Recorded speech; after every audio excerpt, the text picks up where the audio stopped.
સુરેન્દ્રનગર જિલ્લાના ચોટીલા તાલુકાના કાલાસર ગામમાં રહેતા 3 પુત્રીઓના અંધ પિતા પોતાની 3 પુત્રીઓ સાથે રોટી કપડા મકાનની માંગ સાથે પગપાળા તેઓ દિલ્હી જવા નીકળ્યા છે અને 13 દિવસે સાબરકાંઠા જિલ્લાના પ્રાંતિજ ખાતે પહોંચ્યા હતા। સુરેન્દ્રનગર જિલ્લાના ચોટીલા તાલુકાના કાલાસર ગામે રહેતા ગેલાભાઈ મેઘજીભાઈ પરમાર કે જેઓ પોતે અંધ છે અને તેઓ પોતે કોઈ કામ ધંધો કે રોજગારી સાથે સંકળાયેલા નથી અને તેઓ તારીખ 19/2/2017 ને રવિવારના રોજ તેમની 3 પુત્રીઓ સાથે પગે ચાલતા દિલ્હી જવા નીકળ્યા છે અને ગેલાભાઈની 3 પુત્રીઓ અભ્યાસ કરે છે, જેમાં પ્રથમ પુત્રી ખુશાલી ધોરણ 9, બીજી પુત્રી હિમાંશી ધોરણ 5 અને ત્રીજી પુત્રી ફિરાગી ધોરણ 2 માં અભ્યાસ કરે છે।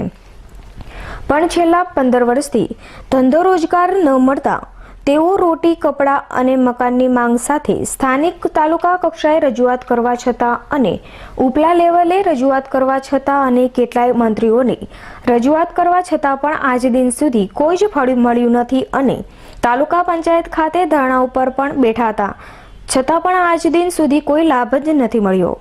તારીખ 19/2017 ચાલુ વર્ષની 19 તારીખે હું ગામ કાળાસર ચોટીલા તાલુકો જિલ્લો સુરેન્દ્રનગરથી નીકળ્યો છું અને ચાલતા પગે મારી 3 બાળાઓને લઈ અને નવી દિલ્હી માનવ અધિકાર આયોગના મહાસચિવ શ્રી સત્યનારાયણ મહંતને રૂબરૂ મળવાનો છું।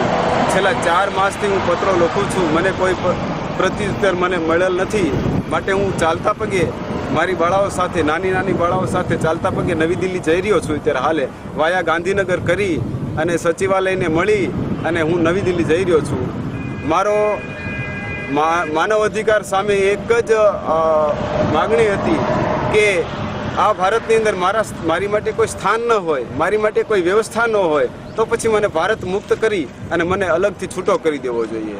કારણ કે હું છેલ્લા 15 વર્ષથી રાજ્ય સરકાર, ગુજરાત રાજ્ય સરકાર સામે રોટી કપડા ઓર મકાન 3 વસ્તુ મેળવવા માટે હું લગાતાર મહેનત કરી ચૂક્યો છું। મંત્રીઓને રૂબરૂ મળેલો છું, ભૂપેન્દ્રસિંહ ચુડાસમા, રમણલાલ વોરા, ભાઈ ફકીરભાઈ વાઘેલા, કૌશિકભાઈને પત્ર લખી ચૂક્યો છું, હું સૌરભભાઈને પત્ર લખી ચૂક્યો છું, મને કોઈ ફળ કે કંઈ મળ્યું નથી। કલેક્ટર સામે હું બેઠેલો છું, તાલુકા વિકાસ અધિકારી સામે હું ધરણા ઉપર બેઠેલો છું, મને આજ રોજ સુધી કોઈ પ્રત્યુત્તર કે મને કોઈ લાભ સરકારે આપ્યો હોય એવો હજી સુધી ઇતિહાસ જ નથી સાહેબ। માટે હું ભારતનો બહિષ્કાર કરી અને હું બસ હંમેશની માટે નીકળી જવા માટે ચાલતા પગે નીકળ્યો છું। ગુજરાતમાં નરેન્દ્રભાઈની સરકાર ચાલતી હતી એ વખતે શ્રમયોગી એવી એક સ્કીમ જાહેર કરી હતી સરકારે કે અતિ ગરીબી રેખા હેઠળ જીવતા લોકોને 5 વર્ષ દરમિયાન ગરીબી રેખા હેઠળથી બહાર લાવવા, એની માટે મને રાજ્ય સરકાર તરફથી 5 કાર્ડ આપવામાં આવ્યા હતા, ગેરંટી કાર્ડ, જેમાં ભૂપેન્દ્રસિંહ ચુડાસમાની સાઇન હતી અને નરેન્દ્રભાઈની સાઇન હતી। તો 5 વર્ષ વયા ગયા સાહેબ, એ કાર્ડ જ મારા હાથમાં રહ્યા। મેં એની માટે લાખ કોશિશ કરી, મને આજ સુધી એ કોઈ લાભ મળ્યા નથી। છેવટે ભૂપેન્દ્રસિંહ ચુડાસમાને હાથમાં એ કાર્ડ પરત આપ્યા, લેખિત સાથે રજૂ કર્યું કે આ તમારા કાર્ડ તમને મુબારક સાહેબ, આ કાર્ડથી ગરીબી રેખા હેઠળથી બહાર ન નીકળીએ, અમને કંઈ વાસ્તવિક જમીન ઉપર આપવું જોઈએ, ખાલી પૂઠાના કાર્ડથી અમારું જીવન ના સુધરે। બરાબર, હજી સુધી જવાબ આપેલો નથી।